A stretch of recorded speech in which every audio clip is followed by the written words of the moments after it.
Good afternoon everyone, मैं पूजा आप सभी का स्वागत करती हूँ सिलेक्शन अड्डा में। कैसे हैं आप सभी लोग? उम्मीद है कि आप सभी एकदम बढ़िया होंगे। तो आज के इस क्लास को स्टार्ट करते हैं और आज हम पढ़ने वाले हैं चंद्रवरदायी का पृथ्वीराज रासो का रेवा तट। पृथ्वीराज रासो का जो रेवा तट है उसके बारे में हम जानेंगे, लेकिन इससे पहले जो है हम कवि के बारे में जान लेते हैं। कोई भी कविता पढ़ेंगे तो हम जो है कवि के बारे में देखेंगे, ठीक है, लेखक के बारे में देखेंगे। अब देखिए यहाँ पर अगर मैं इस क्लास की बात करूं, जो हमारी क्लास होने वाली है यूजीसी नेट के लिए, आपका जो हिंदी साहित्य का सिलेबस है टोटल 10 यूनिट में बटा हुआ है। आपके सिलेबस की जो पांचवी यूनिट है हिंदी कविता वाली, जिसमें से आप जो है हर बार का क्वेश्चन पेपर उठा करके देखेंगे। यहाँ से जो है काफी मात्रा में आप लोगों से क्वेश्चन पूछे जाते हैं, ठीक है। अब यहाँ पर सबसे पहले हमें इस क्लास में बढ़ने से पहले हमें ये देखना है कि जो आपकी कविताएं हैं, कौन कौन सी कविताएं आपके सिलेबस में लगी हुई हैं, कौन सी कविता संग्रह में कौन सी कविता जो है प्रकाशित होती है, ये यहाँ पर बात कर लेते हैं सबसे पहले। और कब जो है प्रकाशित होती है, क्योंकि यहाँ से भी आप लोगों से कई बार जो है कविता संग्रह पूछ लिया जाता है, कई बार जो है प्रकाशन वर्ष पूछ लिया जाता है। तो जूही की कली जो कि 1923 अनामिका में जो है छपती है, अनामिका कविता संग्रह में 1929 में जो है परिमल में, इसका प्रकाशन वर्ष 1916, जो कि इसके अगर हम बात करें तो सरस्वती पत्रिका से वापस फिर जो है मतवाला पत्रिका में प्रकाशित होती है। दूसरा है आपके सिलेबस में जागो फिर एक बार, परिमल में जो है ये परिमल कविता संग्रह में प्रकाशित होती है 1929 में, और ये जो है सरस कविताओं का संग्रह है। सरोज स्मृति की बात करें तो सरोज स्मृति जो है ये आपका अनामिका कविता संग्रह में प्रकाशित हुई है, जो कि ये क्या है, ये एक शोक गीत है, ठीक है। सरोज स्मृति है, सरोज स्मृति को लेखक ने क्या किया है कि अपनी पुत्री की याद में जो है इन्होंने सरोज स्मृति ये कविता इन्होंने लिखी है। और इन्हीं की जो है राम की शक्ति पूजा, जो कि अनामिका कविता संग्रह में प्रकाशित हुई है, और कब 1936 में जो है ये प्रकाशित होती है। और ये जो है कृतवास रामायण, जो कि 312 पंक्तियां इसमें। कुकुरमुत्ता की बात करें, ये जो है कुकुरमुत्ता कविता संग्रह में 1941 में प्रकाशित हुई है। बांधोना नाव इष्ठाव बंधु अर्चना में प्रकाशित हुई है, जो कि 1950 में। प्रथम रश्मि की बात करें तो बीड़ा कविता संग्रह में, और 1919 में जो है ये प्रकाशित हुई है। परिवर्तन की बात करें तो ये जो है पल्लव कविता संग्रह में प्रकाशित हुई है 1924 में। ध्रुव झरू जगत की जीर्ण युगांत पत्रिका युगांत कविता संग्रह में। बीन भी हूं मैं तुम्हारी रागनी भी हूं, यहाँ से हर बार आप लोगों से क्वेश्चन पूछा जाता है। मैं नीर भरी दुख की बदली, इससे भी प्रस्ताव लोगों से पूछा जाता है, जो कि बीन भी हूं मैं तुम्हारी रागनी भी हूं, ये नीरजा कविता संग्रह में प्रकाशित हुई थी। और जो मैं नीर भरी दुख की बदली, ये जो है सांध्य गीत कविता संग्रह में प्रकाशित हुई थी, और कब प्रकाशित होती है, 1936 में जो है ये आपका प्रकाशित होती है। इसके अलावा अगर हम यहाँ पर बात करें, फिर विकल्प है प्राण मेरे, जो कि ये भी आपका कौन सी कविता संग्रह में, सांध्य गीत में प्रकाशित होती है 1936 में, ठीक है। इसके बाद दूसरा है आपका कालिदास। इस बार जो है मैच करने के लिए कविता पूछी गई थी, आपका जो 18 जून वाला एग्जाम हुआ था। तो कालिदास जो कि सतरंगे पंखों वाली इसमें जो है प्रकाशित हुई है। बादल को घिरते देखा है युगधारा कविता संग्रह में प्रकाशित हुई है। मनुष्य युगधारा में ये भी जो है आपकी प्रकाशित होती है। अकाल और उसके बाद की अगर हम बात करें, ये जो है आपका सतरंगे पंखों वाली कविता संग्रह में, और खुरदुरी पैर जो है सतरंगे पंखों वाली कविता संग्रह में ये आपकी प्रकाशित होती है, ठीक है। अब इस बार का जो आपका एग्जाम हुआ था ना जून वाला, तो यहाँ से जो है कुछ पंक्तियां दी हुई थी, और उन पंक्तियों को जो है आपको क्रम में लगाना था, ऐसा करके जो है क्वेश्चन आप लोगों से पूछा गया था। इसके अलावा अगली कविता आपके सिलेबस में है, जो कि कौन सी कविता है, शासन की बंदूक, जो कि 1966 में प्रकाशित होती है। हरी घास क्षण भर जो है कविता संग्रह में 1949 में जो है प्रकाशित होती है, और 14 अक्टूबर इलाहाबाद से जो है ये आपकी प्रकाशित होती है। अगला है आपका कल की बाजरे की। इसकी अगर हम यहाँ पर बात करें, एक मिनट रुकिएगा आप लोग। अगला है आपका कालगी बाजरे की हरी घास क्षण भर 1949 में जो है आपकी प्रकाशित होती है, और 10 नवंबर जो है कलकत्ता से ये दीप अकेला, इसे नीरो जलने दो, बावरा हेरी में जो है 1952 में ये प्रकाशित होती है आपकी, और जो कि कब 18 अक्टूबर 1952 में नई दिल्ली से। ठीक है, अगली कविता आपके सिलेबस में लगी हुई है असाध्य बीड़ा। असाध्य बीड़ा जो कविता है ये आपका कहाँ से प्रकाशित होती है? आंगन के पार द्वार कविता संग्रह में ये कविता जो है आपकी प्रकाशित होती है। और इसी के साथ साथ यहाँ पर आपकी दूसरी है कितनी नाव में कितनी बार। कितनी नाव में कितनी बार जो है कविता संग्रह में ये भी आपकी प्रकाशित होती है, जो कि 1966 में और 1978 ईस्वी के ज्ञानपीठ पुरस्कार से जो है इसको सम्मानित भी किया गया था। इस बात को भी यहाँ पर आपको ध्यान देना है। ठीक है, आगे अगर हम बात करें, अगला है आपका ब्रह्म राक्षस चांद का मुंह टेढ़ा कविता संग्रह में प्रकाशित होती है 1959 में। भूल गलती जो है जो कि चांद का मुंह टेढ़ा कविता संग्रह में ये भी प्रकाशित होती है और 1964 में जो है ये आपकी प्रकाशित होती है चांद का मुंह टेढ़ा कविता संग्रह से।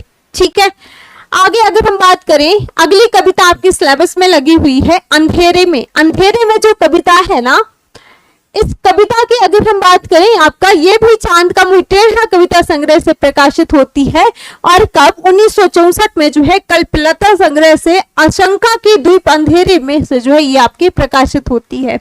अगला है नक्सलवाड़ी संसद से सड़क तक कविता संग्रह, जो कि कब प्रकाशित होती है 1972 में। मोचीराम संसद से सड़क तक जो है 1972 में ये भी प्रकाशित होती है। अकाल और दर्शन कविता संग्रह में आपकी ये प्रकाशित होती है। ठीक है, इसके अलावा अगर हम बात करें रोटी और संसार कल सुनना मुझे कविता संग्रह से आपकी प्रकाशित होती है और कब प्रकाशित होती है 1977 में। ठीक है, आगे अगर हम यहाँ पर बात करें, जैसे मैंने आपको स्टार्टिंग में बताया कि आज की इस क्लास में जो हमें पढ़ना है वो क्या पढ़ना है, हमें रेवा तट के बारे में पढ़ना है। ठीक है, पृथ्वीराज रासो का जो रेवा तट है, रेवा तट, इसके बारे में जो है आज के इस क्लास में हमें चर्चा करनी है। तो सबसे पहले जो है कविता में चर्चा करने से पहले हम कवि के बारे में जान लेते हैं।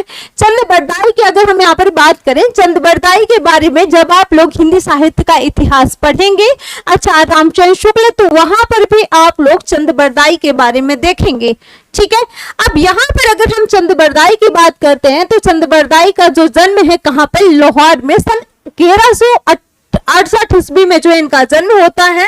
और रासो के अनुसार चंद बरदाई भट्ट जाति के जो है जगात गोत्र के थे। इस बात का भी यहाँ पर आपको ध्यान देना है, कभी अगर पूछा जाए तो इनके पूर्वज जो है पंजाब में रहते थे, जो कि यहाँ पर बताया ही गया है कि इनका जन्म कहाँ पर हुआ था, लाहौर में हुआ था। ठीक है, इसमें से अगर हम यहाँ पर बात करें, चंद बरदाई की जो है 2 पत्नियां थी। 2 पत्नियां कौन कौन सी थी? एक का नाम था क्या, एक का कमला नाम था और एक का जो है गौरन नाम था। अब ये जो कमला और गौरन है ना, जिससे 10 बेटे जो है होते हैं, कि इन 10 बेटों का जो है क्या नाम था, सुर, सुंदर, सुजान, जल्हड़। जल्हड़ जो है आप लोगों से पूछा जाता है और ये आपके लिए महत्वपूर्ण भी है, जल्हड़। ठीक है, इसके अलावा जो है वल्लभ, बलभद्र, केहरी, वीरचंद, अवधूत और मुलाराज तथा एक पुत्री थी जिसका नाम था क्या, राजाबाई। ठीक है, ये जो है 10 पुत्र माने जाते हैं कि कमला और गौरन से जो है 10 पुत्र पैदा होते हैं, लेकिन बहुत से विद्वान ऐसे हैं कि इस बात से जो है सहमत नहीं है। ठीक है, इसके अलावा अगर हम यहाँ पर बात करें,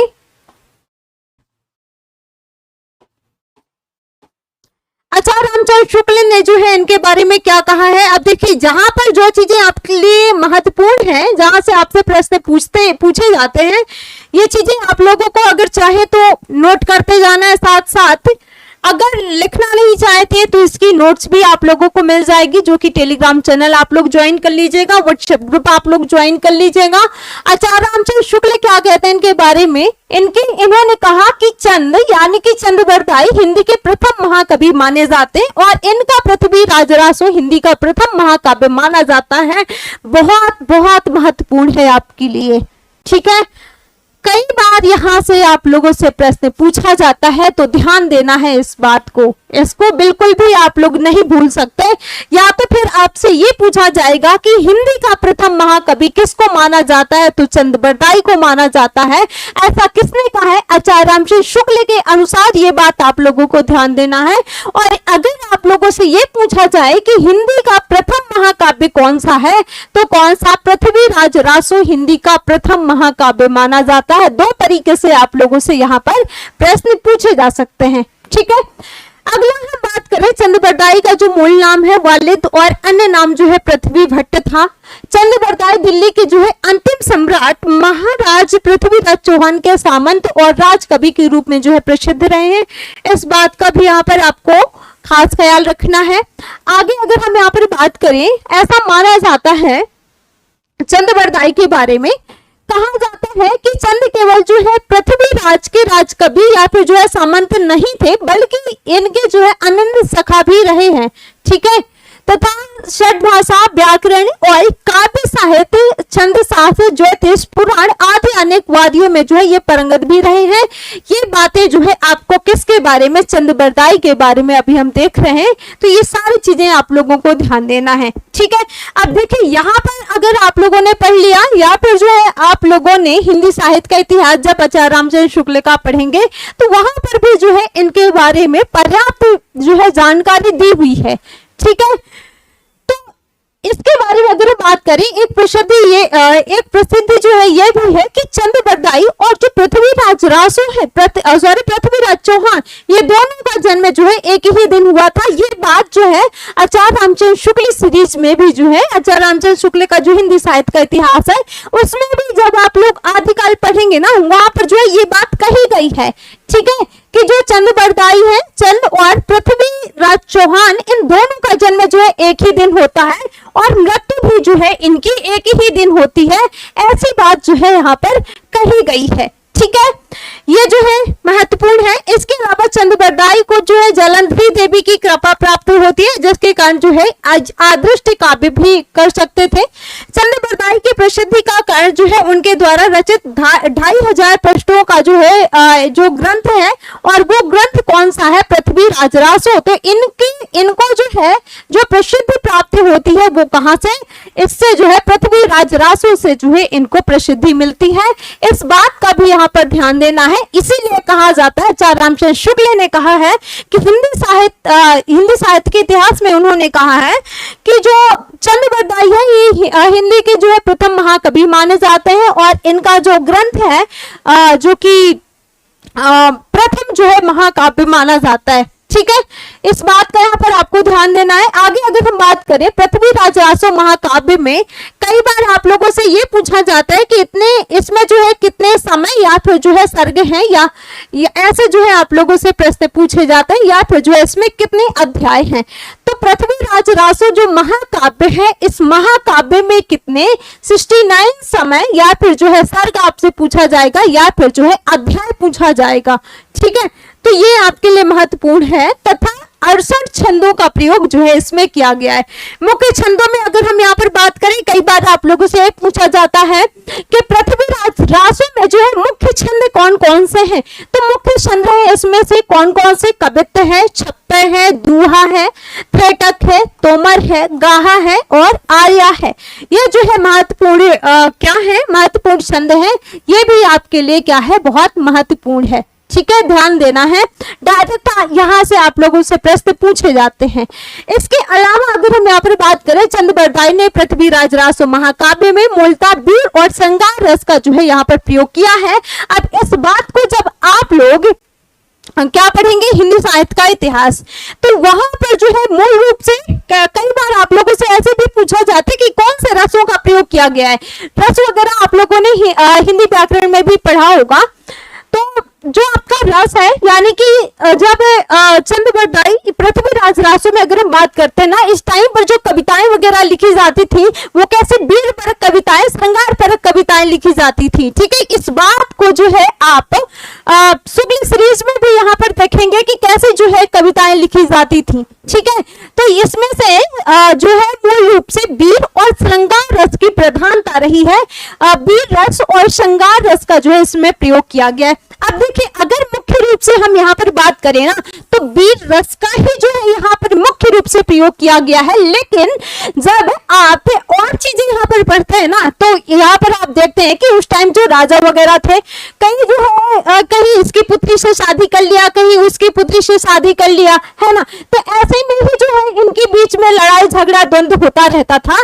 तो कहीं ना कहीं ऐसा कहा जाता है कि अगर इन्होंने शादी वगैरह करी, किसी को जो है कहीं से उठा करके ले आए, शादी कर ली, ऐसा जो है ये किया करते थे। तो ऐसा कहा जाता है कि अगर इनके बीच में जो है प्रेम वगैरह नहीं रहा होगा तो फिर जो है ऐसा नहीं करते हैं ना, प्रेम थोड़ा बहुत जो है प्रेम रहा होगा तब तो एक शादी वगैरह करते हैं। कहीं जो है दूसरी पुत्री को, कहीं जो है किसी की पत्नी को उठा करके ले आए, शादी कर लिया, है ना। तो थोड़ा बहुत तो यहाँ पर जो है प्रेम वगैरह रहा होगा, तभी तो इसी वजह से कहा जाता है कि यहाँ पर जो है मुख्य रूप से वीर रस इसमें, ठीक है। लेकिन और इसमें जो है श्रृंगार रस यानी कि श्रृंगारता का भी जो है यहाँ पर वर्णन आपको देखने को मिलता है।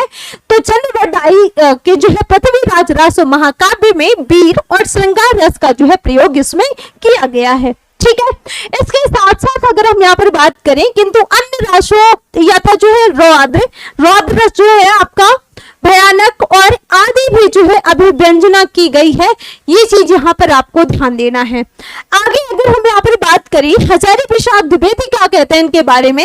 हजारी प्रसाद द्विवेदी के अनुसार कहा गया है कि जो पृथ्वीराज रासो है इसकी रचना जो है शुक शुकी संवाद में हुई है, ठीक है, शुक शुकी संवाद के रूप में हुई है। ये बात भी आपके लिए महत्वपूर्ण है, डायरेक्ट आपसे प्रश्न पूछा जाता है, ठीक है। पृथ्वीराज रासो में प्राय सभी महत्वपूर्ण अलंकार और अनुप्रास, यमक, रूपक, वक्रोक्ति, श्लेष, उपमा, उत्प्रेक्षा, अतिशयोक्ति, भ्रांतिमान, मानवीकरण, विभावन आदि का जो है सुंदर सहज प्रयोग इसमें किया गया है। तो जब आप पृथ्वीराज रासो को पढ़ते हैं तो ये अलंकारों की प्रधानता आपको यहाँ पर देखने को मिलती है, ठीक है। इसके आगे अगर हम यहाँ पर बात करें, अब ये जो नीचे दिया हुआ है ना, यहाँ से डायरेक्ट आपसे एक प्रश्न पूछा जाता है। और प्रश्न क्या पूछा जाता है आपसे कि पृथ्वीराज रासो में मूलता जो है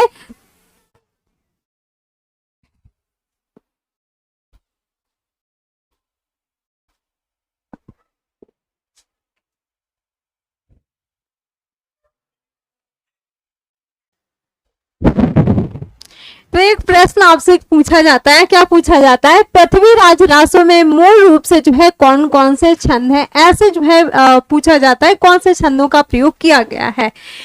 तो मूल रूप से जो है छप्पे छंद का प्रयोग किया गया। इसी कारण से जो है चंद्रवरदाई को क्या कहा जाता है, छप्पे का राजा भी कहा जाता है। ये बात भी यहाँ पर आप लोगों को ध्यान देना है।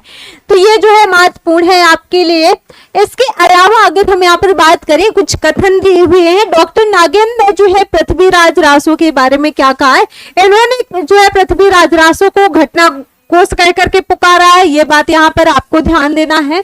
वहीं अगर हम श्याम सुंदर दास की बात करें तो इन्होंने और उदय नाथ तिवारी ने जो है इस महाकाव्य को विशालकाय महाकाव्य कहा है, इस बात का भी ध्यान देना है। वहीं बाबू गुलाब रॉय की बात करें, इन्होंने पृथ्वीराज रासो को स्वाभाविक विकासशील महाकाव्य कहा है, ये बात यहाँ पर आपको ध्यान देना है।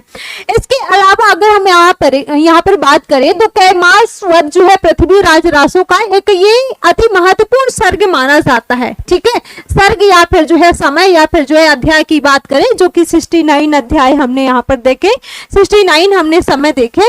वहीं अगर हम शुक्ल के अनुसार देखें तो शुक्ल जी ने जो है हरप्रसाद शास्त्री के द्वारा जो प्राप्त चंद्रवरदाई का एक वंश इन्होंने बताया है, वंश वृक्ष भी जो है इन्होंने प्रस्तुत किया है, जो कि शास्त्री जी को जो है नानूराम भाट से प्राप्त होता है, ये जो जानकारी है। अब इसमें कहा क्या गया है, इनके अनुसार कहा गया है कि जो चंद है यानी कि जो चंद्रवरदाई है, चंद्रवरदाई के 4 पुत्र थे। अभी हमने पीछे क्या देखा, चंद्रवरदाई के जो है दो पत्नियां थी, एक का जो है कमला नाम था और एक का जो है गौरन नाम था। अब इन दोनों पत्नियों से जो है इनके 10 पुत्र प्राप्त होते हैं और एक जो है पुत्री प्राप्त होती है। तो वहां पर हमने क्या देखा, वहां पर कहा गया है कि ये बात जो है काफी विद्वान है जो कि इस बात से सहमत नहीं है, ठीक है। तो वही बात जो यहाँ पर ये कहा गया है चंद बरदाई के बारे में, इन्होंने कहा है कि चंद बरदाई के जो है 4 पुत्र थे, जिनमें से चौथा पुत्र था कौन? जल। अब ये वाली जो बात है ना, ये बहुत महत्वपूर्ण है, क्योंकि सेम यही चीज जो है वहां पर आप लोग किसके अंतर्गत पढ़ेंगे? हिंदी साहित्य का इतिहास आचार्य रामचंद्र शुक्ल, वहां पर भी आप लोग पढ़ेंगे जो चौथा पुत्र है, चौथे पुत्र का नाम था जल। अब यहाँ पर कहा जाता है कि गौरी द्वारा पृथ्वीराज रासो को जो है बंदी बना करके ले जाया जा रहा था, तब जो है चंद बरदाई भी अपने शक सम्राट के साथ जो है गए थे और अपनी अपूर्ण पुस्तक पृथ्वीराज रासो को जो है अपने पुत्र किसके हाथ में? जल्लड़ के हाथ में जो है सौंप करके चले जाते हैं। अब एक जो है ये जब पुस्तक को सौंपते हैं तो एक जो है कहावत है, क्या? उपरोक्त संबंध में ये जो बात यहाँ पर कही गई है, एक दोहा है, और दोहा ये है, पुस्तक जल्लड़ हाथ दे चली गज्जन रपकाज। ठीक है, आपसे जो है कई बार पूछा जाता है, तो जो चौथा पुत्र है, चौथा पुत्र कौन है? जल। जल्लड़ का जो है, जल्लड़ को ये पुस्तक दे करके चले जाते हैं और ये जो है सौंपते हैं, कहते हैं कि आप जो है इसको संभालना तुम। ठीक है, जैसे आप लोग जो है जब उपन्यास वगैरह पढ़ते हैं तो उपन्यास वगैरह में आप लोगों ने देखा होगा कि काफी सारी जो है उपन्यास वगैरह अधूरे उपन्यास रहते हैं। अब जो उनके बाद जो है, जैसे अगर हम प्रेमचंद की बात करें तो प्रेमचंद का जो मंगलसूत्र है, मंगलसूत्र जो कि अधूरा उपन्यास है और फिर जो है उनके पुत्र के द्वारा उसको पूरा किया जाता है। तो यहाँ पर होता क्या है कि चंद बरदाई जब चले जाते हैं, ठीक है, आप उस पुस्तक को जो है सौंप करके अपने पुत्र को सौंप करके चले जाते हैं। ठीक है, और तभी जो है ये बात कही गई है। वहीं अगर हम बात करें, पृथ्वीराज रासो की भाषा जो है पिंगल है, जो कि राजस्थान में ब्रज भाषा का पर्याय माना जाता है। अब यहाँ पर जब आप पढ़ते हैं तो डिंगल और पिंगल उस टाइम पर जो है 2 भाषाएं प्रचलित थी। ठीक है, डिंगल का मतलब जो है जो भाषा ऐसी हो कि हमारे कानों में जो है चुभे, ठीक है, वो भाषा आपकी क्या है? डिंगल। और पिंगल जो भाषा हमारे कानों को प्रिय लगे, मतलब जिस भाषा में कविताएं वगैरह लिखी जाती थी, वो भाषा क्या है? हमारी पिंगल है। ठीक है, तो पृथ्वीराज रासो की भाषा जो है क्या है? वो पिंगल है, जो राजस्थान में ब्रज भाषा का पर्याय माना जाता था। ठीक है, राजस्थानी प्लस जो है ब्रज भाषा। इसके अलावा अगर हम यहाँ पर बात करें, पृथ्वीराज रासो की 4 संस्करण प्रसिद्ध हैं। अब इसमें से 4 संस्करण है कौन कौन से? प्रथम संस्करण में जो है क्या बताया गया है, यहाँ पर जो है जरूर ध्यान देना है आपको। जो पहला संस्करण है ना पृथ्वीराज रासो का, इस संस्करण का प्रकाशन जो है नागरी प्रचारणी सभा काशी से होता है। इसकी हस्तलिखित जो प्रतियां हैं वो उदयपुर के संग्रहालय में सुरक्षित हैं। आज भी जो है ये चीजें आप वहां पर देखेंगे। ये जो पहला संस्करण है, पहले संस्करण में 69 समय यानी कि सर्ग है, या फिर जो है हम कहें कि अध्याय है, और 16,306 जो है इसमें छंद है। इसका जो प्रकाशन है 1585 ईस्वी में लिखित प्रति के आधार पर किया गया। तो पहले संस्करण के बारे में आप लोगों को ये ध्यान देना है। पृथ्वीराज रासो ये जो महाकाव्य है, इसमें टोटल आपको 4 संस्करण देखने को मिलते हैं। दूसरे संस्करण में क्या कहा गया है? जो दूसरा संस्करण है, इस संस्करण का जो प्रकाशन जो है नहीं हुआ है, लेकिन अबोहर और बीकानेर में इसके जो है प्रतियां सुरक्षित हैं, और जहां पर जो है 17वीं शताब्दी में लिखित है ये, और ये संस्करण जो है 7000 छंदों वाला है। इस बात को यहाँ पर ध्यान देना। पहले संस्करण में कितने छंद हैं? 16,306 है, और जो दूसरा संस्करण है 7,000 जो है इसमें संस्करण है। तीसरे संस्करण की अगर हम बात करें, जो तीसरा संस्करण है ये जो है लघु संस्करण है। तीसरे संस्करण में यहाँ पर क्या बताया गया है कि इसमें जो है 3500 छंद हैं। ठीक है, 3500 छंद हैं, और 19 जो है इसमें समय है यानी कि सर्ग है। इस संस्करण की जो है हस्तलिखित जो प्रतियां हैं वो कहां पर? बीकानेर में सुरक्षित हैं। इस बात का भी यहाँ पर आपको ध्यान देना है। आगे अगर हम बात करें चौथे संस्करण की, जो चौथा संस्करण है, ये संस्करण सबसे छोटा संस्करण माना जाता है, जिसमें से मात्र 1300 छंद हैं, और इसी को डॉक्टर दशरथ शर्मा आदि कुछ विद्वान जो है मूल रासो मानते हैं। चौथे संस्करण को ही जो है मूल रासो माना गया है। इस बात का यहाँ पर आप लोगों को ध्यान देना है। आगे अगर हम यहाँ पर बात करते हैं पृथ्वीराज रासो की प्रामाणिकता को लेकर के विद्वानों में जो है मत है, यानी कि मतभेद है। किसी जो है अलग अलग विद्वान जो है अलग अलग तरीके से इसके बारे में जो है इनकी प्रसिद्धि अलग अलग चीजें जो है मानते हैं। अब अप्रामाणिक मानने वाले विद्वान इनमें से कौन कौन से हैं? अप्रामाणिक मानने वाले विद्वान हैं आचार्य रामचंद्र शुक्ल पृथ्वीराज रासो को, इसके अलावा जो है डॉक्टर राम कुमार वर्मा, कवि राजा श्यामदास और गौरी शंकर हीराचंद ओझा, डॉक्टर वुलर और मुंशी देवी प्रसाद आदि। इन्होंने जो है रासो को यानी कि पृथ्वीराज रासो को क्या माना है? सर्वथा अप्रामाणिक माना है। अब आपसे यहाँ पर पूछा जा सकता है कि पृथ्वीराज रासो को जो है अप्रामाणिक या फिर जो है प्रामाणिक या अर्ध प्रामाणिक जो है किसने किसने माना है, इस बात का ध्यान देना। तो अप्रामाणिक मानने वालों में से ये विद्वान है। प्रामाणिक कौन कौन से मानते हैं? प्रामाणिक मानते हैं आपके कौन? मिश्र बंधु, ठीक है। इसके अलावा जो है कर्नल टार्ड, डॉक्टर श्याम सुंदर दास, मोहनलाल विष्णुलाल पांड्या आदि ये जो है नागरिक प्रचारणी सभा काशी द्वारा जो है प्रकाशित ग्रंथों को क्या मानते हैं? ये प्रामाणिक मानते हैं। तो ये बात यहाँ पर आपके लिए महत्वपूर्ण है। इसके अलावा अगर हम यहाँ पर बात करें अब पृथ्वीराज रासो को अर्ध प्रामाणिक मानने वाले विद्वान कौन से हैं? अर्ध प्रामाणिक मानने वाले विद्वानों में से हैं कौन? डॉक्टर हजारी प्रसाद द्विवेदी और डॉक्टर सुनीति कुमार चटर्जी, दशरथ ओझा, मुनि जिन विजय, इन्होंने जो है इसको क्या माना है? पृथ्वीराज रासो को अर्ध प्रामाणिक इन्होंने माना है कि पृथ्वीराज रासो के दरबारी कवि जो है चंद बरदाई ने ही पृथ्वीराज रासो लिखा है, किंतु उसका जो मूल रूप है वो आजकल जो है उपलब्ध नहीं है। इस बात को जो है यहाँ पर बताया गया है।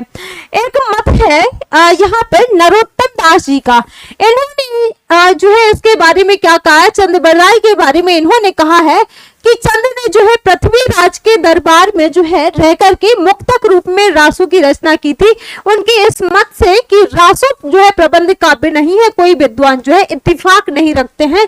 ये बात जो है किसने कहा है? नरोत्तम दास जी ने जो है कहा है। इसके अलावा अगर हम यहाँ पर बात करें डॉक्टर बुलर का जो है क्या कथन है? डॉक्टर बुलर क्या कहते हैं इसके बारे में? ये कहते हैं कि सर्वप्रथम जो है कश्मीरी कवि जयानक की जो है रचना पृथ्वीराज विजय के जो है आधार पर सन 1875 ईस्वी में पृथ्वीराज रासो को अप्रामाणिक ग्रंथ घोषित किया था। तो डॉक्टर बुलर ने ये बात कही है पृथ्वीराज रासो के संबंध में।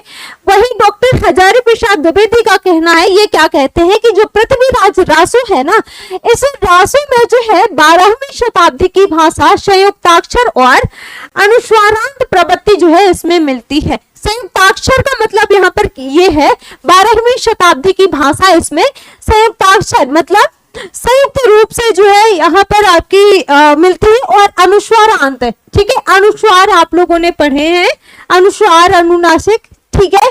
तो संयुक्ताक्षर और अनुस्वारांत प्रवृत्ति में जो है इनकी भाषा मिलती है, जिससे ये जो है 12वीं शताब्दी का ग्रंथ सिद्ध होता है। इस बात से जो है हमें ये जानकारी मिलती है कि ये जो है आपका 12वीं शताब्दी का है, ठीक है। आगे हम बात करें डॉक्टर बच्चन सिंह का क्या कथन है, ये भी आपके लिए महत्वपूर्ण है। इसके अलावा जो डॉक्टर बच्चन वाला कथन है ये भी आपके लिए महत्वपूर्ण है। इनका कहना है कि यानी कि पृथ्वीराज रासो एक जो है राजनीतिक महाकाव्य है, दूसरे शब्दों में जो है राजनीति की महाकाव्यात्मक त्रासदी भी है। ये किसने कहा है? बच्चन सिंह ने कहा है। वही अगर हम यहाँ पर बात करें प्रथम में जो है कर्नल टार्ड ने रासो का वर्णन शैली तथा काव्य सौंदर्य पर जो है रीच करके इसके जो है 3000 पदों का अंग्रेजी में अनुवाद किया है। इस बात का भी यहाँ पर आपको ध्यान देना है। आगे अगर हम यहाँ पर बात करें प्रारंभ में जो है ये बंगाल की रॉयल एशियाटिक सोसाइटी में जो है इस ग्रंथ को यानी कि जो आपका पृथ्वीराज रासो है इस ग्रंथ का जो है मुद्रण भी आरंभ किया था। तो अगर कभी आपसे ये पूछा जाए कि सबसे पहले जो है इसका जो मुद्रण है पृथ्वीराज रासो का तो कहाँ से आरंभ किया गया था, तो बंगाल की जो है रॉयल एशियाटिक सोसाइटी ने जो है इस ग्रंथ का जो है मुद्रण आरंभ किया था। वहीं अगर हम बात करें रामस्वरूप चतुर्वेदी का क्या कथन है, ये कहते हैं पृथ्वीराज रासो के बारे में कि हिंदी का चरित्र जो है पहली बार ही बड़ी मोहक रूप में भाषा और संवेदना दोनों स्तरों पर जो है पृथ्वीराज रासो में निखर के आया है। यानी कि भाषा और संवेदना जो है दोनों रूप में जो है पहली बार यहाँ पर हमें पृथ्वीराज रासो में जो है ये चीज दिखाई देती है। काव्य प्रतिक्रिया यहाँ पूरी तरह जो है निष्पन्न हुई है। ठीक है, तो ऐसा कौन कहता है, रामस्वरूप चतुर्वेदी के बारे में जो है इन्होंने कहा है। अब आगे हम बात करते हैं रेवा तट। रेवा तट कविता है आप लोगों के सिलेबस में। रेवा तट के बारे में जो है हम यहाँ पर चर्चा करते हैं। तो रेवा तट जो है पृथ्वीराज रासो का 27वां सर्ग है। हमने क्या देखा कि पृथ्वीराज रासो में जो है यहाँ पर कितने टोटल जो है 69 सर्ग या फिर जो है समय या फिर जो है अध्याय है। अभी जो आपका रेवा तट है ना, रेवा तट आपका जो है कौन सा है, 27वां है। इस बात का भी यहाँ पर आपको ध्यान देना है। आगे अगर हम यहाँ पर बात करें, रेवा जो है आपका जो रेवा तट है इसके बारे में बताया गया है कि जो रेवा है वो आधुनिक नर्मदा नदी का नाम है। और नर्मदा जो है वो मध्य प्रदेश की एक नदी है, मध्य प्रदेश में जो है बहती है, जो कि अमरकंटक जो पर्वत है, अमरकंटक की पहाड़ी से निकल करके खंबात की खाड़ी में जो है गिरती है।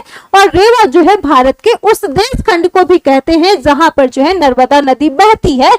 इस बात का यहाँ पर जो है आपको ध्यान देना है। इसके अलावा इस सर्ग में जो ये 27वां सर्ग है, इस सर्ग में पृथ्वीराज चौहान और मोहम्मद गौरी की लड़ाई का वर्णन हुआ है। तो इस बात का आपको यहाँ पर ध्यान देना है। आपसे पूछा जा सकता है कि जो पृथ्वीराज का जो रेवा तट है, जो 27वां सर्ग है, इसमें किसका वर्णन किया गया है। तो पृथ्वीराज चौहान और मोहम्मद गौरी की लड़ाई का वर्णन किया गया है। मुख्य रूप से जो है पृथ्वीराज रेवा तट पर जो है शिकार करने के लिए जाता है और वहां पर जो है मोहम्मद गौरी पर उस पर जो है आक्रमण कर देता है, लेकिन अपने पराक्रम से पृथ्वीराज गौरी को जो है क्या कर लेता है, ये बंदी बना लेता है। तो ये बात यहाँ पर आपको ध्यान देना है। ठीक है, होता क्या है यहाँ पर। इसके बाद जो पृथ्वीराज चौहान है, पृथ्वीराज चौहान का सेनापति जिसका नाम था चामन रॉय, जो कि देवगिरी पर जो है विजय प्राप्त करता है। तो इस बात को भी यहाँ पर आपको ध्यान देना है। आगे अगर हम यहाँ पर बात करें, रेवा तट पर जो है बड़े बड़े दांत वाले एरावत हाथी, अब कई बार यहाँ से आपसे पूछा जाता है। तो रेवा तट पर जो है यहाँ पर बड़े बड़े दांत वाले एरावत हाथी भी देखने को मिलते हैं। इसी के साथ साथ जो है शेर, कस्तूरी मृग, कबूतर। अब आपसे क्या पूछा जाएगा कि रेवा तट में जो है कौन कौन से जानवर यहाँ पर देखने को मिलते हैं, कौन कौन से जानवरों का जिक्र हुआ है। ठीक है, तो अन्य पक्षियों की होने की सूचना भी जो है सेनापति कौन देता है, चामन रॉय देता है कि वहां पर जो है बड़े बड़े हाथी हैं, विशाल हाथी हैं और जो है शेर है, कस्तूरी मृग है। ये सारी बातें जो है कौन, ये चामन रॉय जो है इस बात को बताता है। इसी के साथ साथ अगर हम यहाँ पर बात करें, चामन रॉय जो है पृथ्वीराज चौहान से कहता है कि जिस हाथी के जो है लालाट पर शिव जी ने जो है तिलक कर जिसका जो है एरावत नामकरण कर जो है इंद्र को सवारी के लिए दिया था और जिसको जो है उमा ने एक हथनी प्रदान की थी, उसी का संतान जो है रेवा तट पर क्या है, फैल गई है। इस बात को यहाँ पर आपको ध्यान देना है। इसके अलावा अगर हम यहाँ पर बात करें, जो है आगे क्या कहा गया है, जो रेवा तट है, रेवा तट पर जो है चारों प्रकार के हाथी पाए जाते हैं। ठीक है, इसके साथ साथ यहाँ पर जो रेवा तट है, रेवा तट प्रसंग में जो है चंद कवि के द्वारा नरपति को जो है उस घटना या फिर जो है शपथ का जिक्र करते हैं जिसके कारण जो है देवताओं की जो है सवारी हाथी पृथ्वी पर रहने लगते हैं। इस बात का भी यहाँ पर इस रेवा तट जो कविता है इसमें जिक्र किया गया है। आगे जो है यहाँ पर अंग देश के घने जंगल में स्थित जो लोहिताक्ष सरोवर के पास जो है शापित जो हाथी हैं, उन हाथियों का झुंड रहता है। ये बात भी यहाँ पर इसमें बताई गई है। अंग देश के वन में रहने वाले जो पाल काव्य ऋषि हैं, उन हाथियों से जो है बहुत प्यार करते हैं और ऐसा माना जाता है कि पाल काव्य ऋषि का जन्म भी जो है एक हथिनी से हुआ था। ये बात जो है यहाँ पर इसमें रेवा तट में बताई गई है। ठीक है। इसी के साथ साथ रेवा तट के लिए जाते हुए मार्ग में ही जो है पृथ्वीराज को लोहार के शासक जो है चंद्रपुडीर दाहिम का पत्र मिलता है, जहां पर होता क्या है, उस पत्र में लिखा होता है कि तातार मारूख खान ने जो है चौहानों को उखाड़ फेंकने के लिए सुल्तान गौरी से जो है हाथ मिला लिया है। ये पत्र जो है वहां पर पृथ्वीराज को जो है मिलता है। ठीक है। इसके अलावा यहाँ पर अगर हम बात करें, पृथ्वीराज चौहान को जो है अर्धरात्रि में दूत से ये खबर जो है मिलती है, कोई जो है यहाँ पर दूत के द्वारा ये खबर लेकर के आ जाती है कि मोहम्मद गौरी को जो है 8000 हाथी और 18 लाख घोड़े लिए हुए जो है रात्रि के 9 बजे लाहौर से जो है 14 कोस की दूरी पर देखा गया है। ये बात की जो है यहाँ पर इनको जानकारी मिलती है। ठीक है। इसी के साथ साथ जो है इसमें रेवा तट में बताया गया है कि दूत के द्वारा लाए गए जो पत्र हैं, जो खबर लेकर के जो दूत है वो आता है, तो इस पत्र में लिखा रहता है कि जो चंद्रपुडीर है, चंद्रपुडीर अपने प्राणों को जो है मुक्ति का भोग देने के लिए अपने इस स्थान पर जो है डटा रहेगा। ये बात जो है यहाँ पर कही जाती है। वही अगर हम यहाँ पर बात करें चिनाब के पास मोहम्मद गौरी और जो चंद्रपुडीर है, अब यहाँ पर जो है चंद्रपुडीर, इन दोनों के बीच में क्या होता है कि भयंकर युद्ध होता है। अभी जो जब दोनों मिलते हैं, इन दोनों के बीच में जो है युद्ध होता है, लेकिन होता यहाँ पर क्या है कि जो चंद्रपुडीर है, चंद्रपुडीर जो है वंशी 5 वीरों के जो है खत्म हो जाने पर जो चंद्रपुडीर है, इन्होंने युद्ध जो है इनके द्वारा युद्ध को छोड़ दिया जाता है, ये जो है युद्ध छोड़ देते हैं। इसके बाद पंचमी तिथि मंगलवार के दिन प्रातः काल जो है महाराज पृथ्वीराज ने जो है गौरी से युद्ध के लिए धावा बोल दिया। मंगल ग्रह को जो है क्रूर और बलवान बताया जाता है, ये बात भी यहाँ पर आपको ध्यान देना है, इसमें रेवा तट में आपको देखने को मिलेगा। इसी के साथ साथ सेनापति जैद की अध्यक्षता में जो है चौहान की सेना चक्रव्यूह बना करके लड़ रही होती है। पृथ्वीराज की तरफ से जो है लोहार के शासक जो चंद्रपुडीर है, चित्रांगी रावत जो है समर सिंह जैद पवार, और इसी के साथ साथ जो है भट्टी हुसैन का सोलंकी, माधव राय, जय सिंह और गुरु गोविंद आदि जो है ये सब इस युद्ध में जो है लड़ रहे होते हैं। ठीक है। वहीं अगर हम यहाँ पर बात करें मोहम्मद गौरी की, तो मोहम्मद गौरी की तरफ से जो है तातार मारूख खां के अलावा कई अन्य जो है यवन लड़ रहे होते हैं, यानी कि ये व्यक्ति जो है मोहम्मद गौरी की ओर से रहते हैं। वहीं चंद्रपुडीर के मारे जाने पर भी जो है उसका काबंदी 5 पल तक जो है खड़ा रहा, जिसे देख जो है सुरलोक में जय जयकार होने लगती है। ये बात यहाँ पर आपको ध्यान देना है। आगे अगर हम यहाँ पर बात करें रेवा तट में, ये पूरा का पूरा जो आपका रेवा तट है ना, इस पूरे रेवा तट में जो है जो कभी चंद बरदाई है, कभी चंद बरदाई ने जो है छंदों में दोहा यानी कि दोहा, कवित्त, छप्पे और षट भाषा यानी कि षटपति षट, आरिल्य और कुंडलिया, सन्निकंठ शोभा, सारक भुजंगी छंद जो है, दंडमाली छंद, मोतीराम आदि छंद जो है, रसावला आदि का जो है इन्होंने इसमें ये पूरे रेवा तट में इस कविता में इन्होंने किया है। इस बात का ध्यान देना है। अब कई बार आप लोगों से ये पूछा जाता है दोहा या फिर जो है दोहा या फिर जो है दोहा के बारे में, तो दोहा या दोहा छंद जो है ये एक मात्रिक छंद है। इसके विषम चरणों में जो है 13 मात्राएं होती है और जो सम चरण होते हैं, सम चरण में 11 मात्राएं होती है और अंत में क्या होता है, लघु वर्ण होता है। तो ये आपको किसमें, रेवा तट में ध्यान देना है। वहीं अगर हम यहाँ पर बात करें कवित्त, रेवा तट में जितने भी छंद कवित्त नाम से प्रयोग किया गया है, कोई भी छंद जो है ग्रंथों में दिए गए हैं लक्षणों से जो है मेल नहीं खाते हैं, लेकिन कवि चंद ने जो है छप्पे को ही कवित्त कहा है। इस बात का ध्यान देना है और कारण ये माना जाता है कि 17वीं शताब्दी से पहले जो है छप्पे कवित्त नाम से जाना जाता था, ये कारण जो है इसका बताया जाता है। ठीक है। वही अगर हम यहाँ पर बात करते हैं जो रेवा तट है, रेवा तट के जो है कुछ यहाँ पर पद दिए हुए हैं। सबसे पहले स्टार्टिंग में जब आप पढ़ेंगे तो देवगिरी जीता सुबट आयो चामंड राय, जय जय नृप कीरति सकल कही कबिजन गाय, ये जो है पद है। इसके अलावा दूसरा पद है हिमाचल उपखंड, एक वर्ड जो है ब्रशुतंग, 100 जोजन परिमाण शाप्तस मृतंग, कोपर पराग पंथ शाल डाल फल कदम, फल्ली कली जरी कुंजर करी धूला, ये जो है आप लोगों से पद पूछे जाते हैं। ठीक है। तो ये चीजें आपको ध्यान देना है। इसके अलावा जो है अगला पद है बह बह कही रघुवंश राम, हक्कारी ऊंचा उठ्यो सुनो सब सरमंत साई आयो बल घुटियो। ठीक है, तो ये जो है इसमें आए हुए जो पद हैं पृथ्वी राजरासों के रेवा तट में, तो ये चीजें आप लोगों को ध्यान देना है। आज की ये जो आपकी क्लास है यहीं पर ही कंप्लीट होती है, यहीं पर जो है खत्म होती है। अगली जो आप लोगों की क्लास होगी, दूसरी क्लास जो है दूसरी आपकी कविता से क्लास होगी। तो मुझे उम्मीद है कि जो चीजें मैंने आप लोगों को बताई, जहां से डायरेक्ट क्वेश्चन आप लोगों से पूछे जाते हैं, तो ये चीजें आपको ध्यान देना है। इसी के साथ साथ इसकी जो पीडीएफ है आप लोगों को टेलीग्राम चैनल पर मिल जाएगी, जिसकी लिंक टेलीग्राम की आप लोग इसी वीडियो को देखेंगे, इसी वीडियो के नीचे डिस्क्रिप्शन बॉक्स में जो है टेलीग्राम चैनल की लिंक दी हुई है, वहां से जाकर के क्या करना है, आप लोगों को ज्वाइन कर लेना है। इसी के साथ साथ आपको चैनल को सब्सक्राइब कर लेना है, ताकि आगे आने वाली जो हमारी क्लासेस हैं आपको आसानी से मिल सके, क्लासेस का नोटिफिकेशन आपको मिल सके, और आपको अपने दोस्तों के साथ जो है ज्यादा से ज्यादा मात्रा में शेयर करना है, ताकि ज्यादा से ज्यादा लोग जो है हमारी क्लासेस से जुड़ सके।